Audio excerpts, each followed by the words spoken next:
Hey folks, Bill Swift from Swift Canoe and Kayak, and we're here at our Algonquin test paddling facility on Oxtongue Lake with Ted Scott.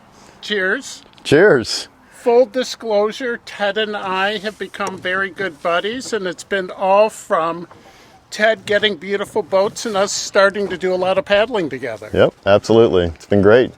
Nice. And Ted, we've done another video with you already with the Keewaydin 15, folks, and we're going to put it in the description of the video if you want the link to see that one. And Ted, now you've had this boat a couple years. You're really into boats, you're into gear, and I thought it would be very good for everyone to see just how coolly you outfit your boat, because this is really neat. Yeah, and one of the things I do is when I paddle, when I go on trips, I think about what could be improved. I'm always imagining and thinking and researching how I can make it better, how I can make the experience better. So let's first talk about the Keewaydin 15 itself quickly. And you've had it for a couple of years now. You've done a number of trips with it, and your thoughts on the Keewaydin 15? It's a perfect tripping boat for me. It has been in a lot of different situations with high winds and some fairly serious waves, and it is done just outstanding. And one of the things that amazes me is how many people compliment me on the boat. So anywhere I go, I'm in conversations. It's a conversation starter. But from a paddling standpoint, I couldn't imagine it being much different, much better. And let's show the folks the bottom of this real quick. So you ordered something really unique. You actually ordered one of the kayak color fades. Yep. On the bottom. And what I love, Ted, is you have tons of character marks on this boat. You have really been using this baby. And absolutely. And all of my toys, which I do have quite a few toys, I like to use them. And so I'm not really, it doesn't break my heart to get them scratched and have them shown as being used, because I don't buy them to put them on my wall. I buy them to put them in the lake and paddle them. So this is the result, and every scratch is a good thing in my mind.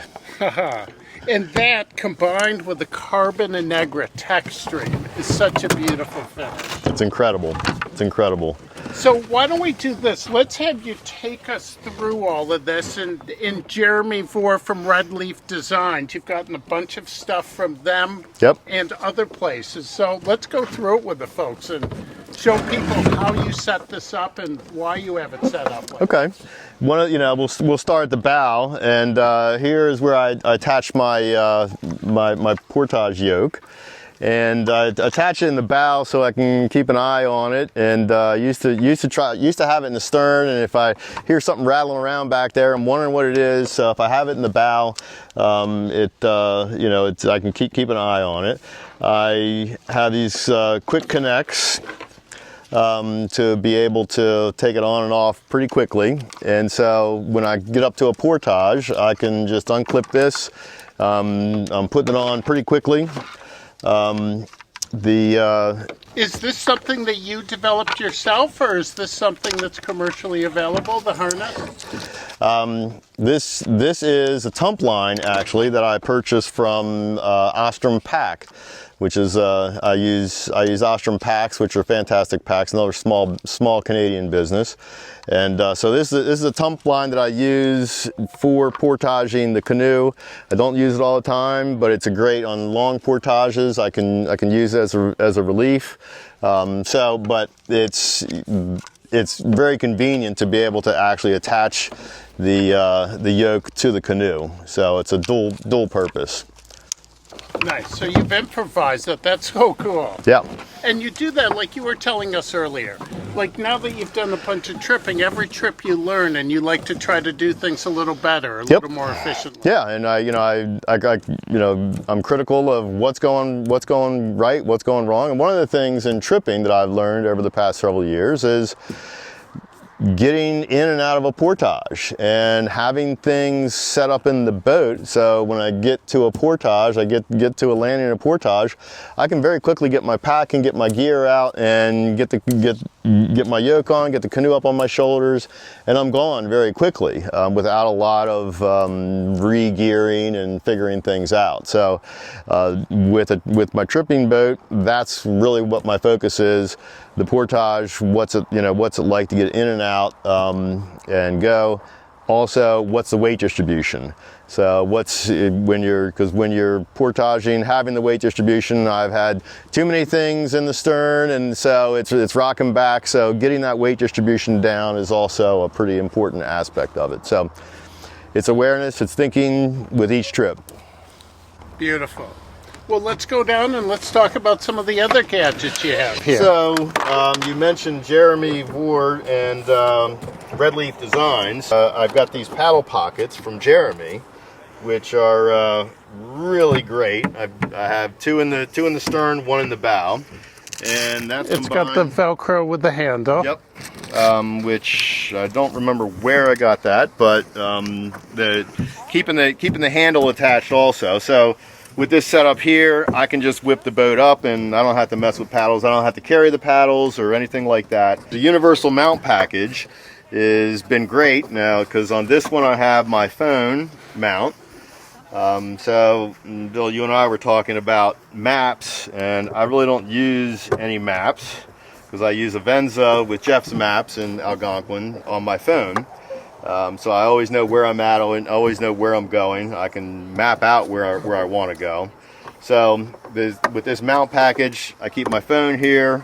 And I know some people don't want to have their phones in the wilderness, but I'm one of those that does. Ted, I remember when you did your first trip, and all of a sudden I got a text from you, and you said, I'm up on Trout Lake, I'll be out tomorrow or something. I was like, what the hell is this?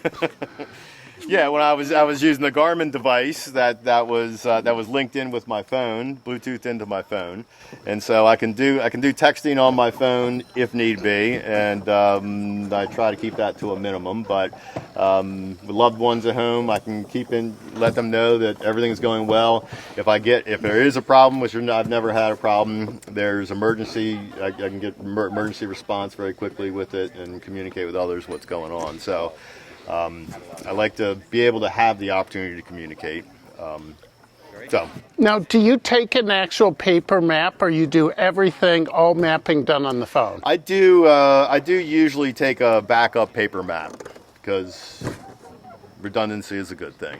So just in case. I've never had to use it, and sit around the campfire. It's great to pull out the map and look at where we've been and where we're going and whatnot. There is no replacement for hard copy. So I'm not a full digital fool. Okay.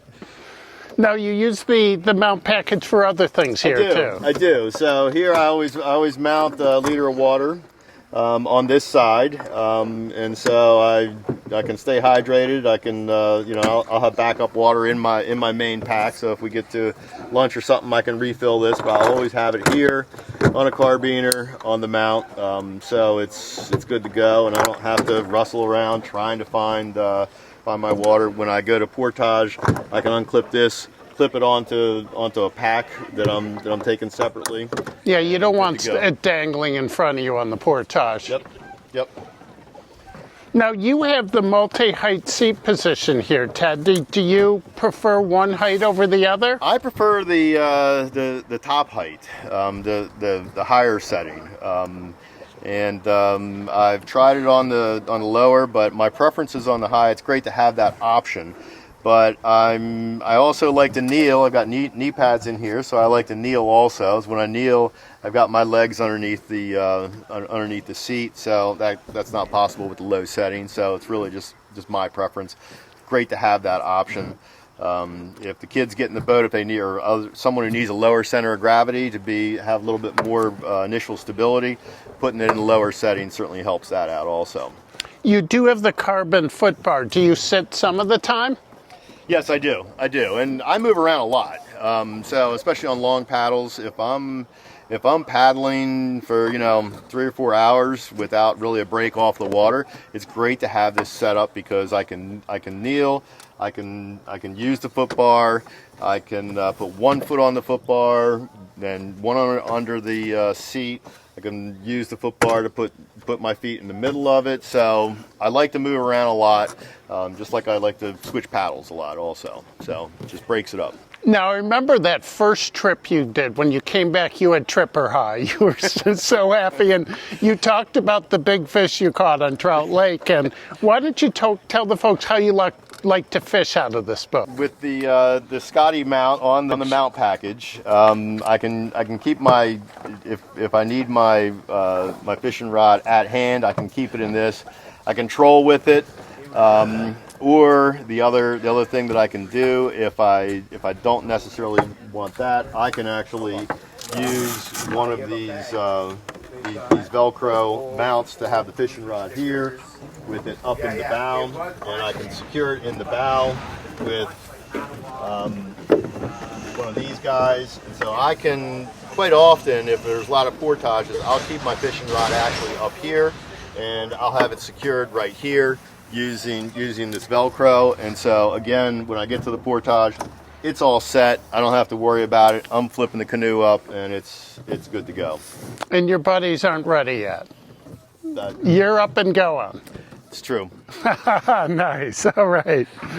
Beautiful. My buddies will actually tandem a lot, so they've got a little bit more gear and whatnot. So I can get into a portage, I can get up and out of their way before they're even in the portage, and so I'm through the portage and I'm ready to go on the other side, giving them the space they need also to be able to deal with getting two people and two sets of gear out of their boat. Portage etiquette. You're being courteous. Doing my best. Doesn't always work out that way, but doing my best. Now, do you like to troll with the rod behind you, or will you actually unscrew this and mount it in front of you? I keep it behind me, and it works well with my paddle. I just have to be cognizant of not sloppy with my paddle.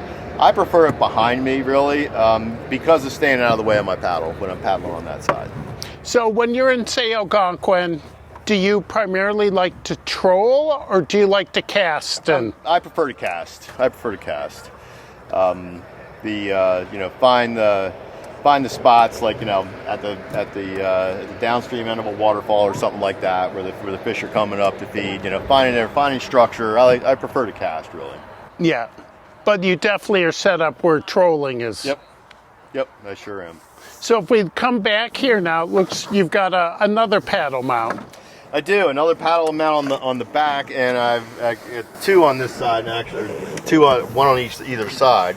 And if I'm using a double-bladed paddle, I can actually have it set up in here. So which I usually do, take a double-bladed paddle with me, I'll usually have it set up back here to be able to switch off if I need to. Yeah.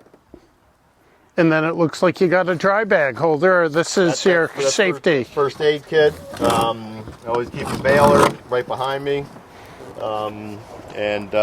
Again, the weight distribution for portaging with these items just has been dialed in over time. Beautiful. So you've done some really cool trips in this boat. I have. Not as many as I wish, but there's always a future. Nice. So the Keewaydin 15 is a trip in canoe, Ted. Should we give it 2 thumbs up? 2 thumbs up. It's a great All thing. right. Love it. Cheers.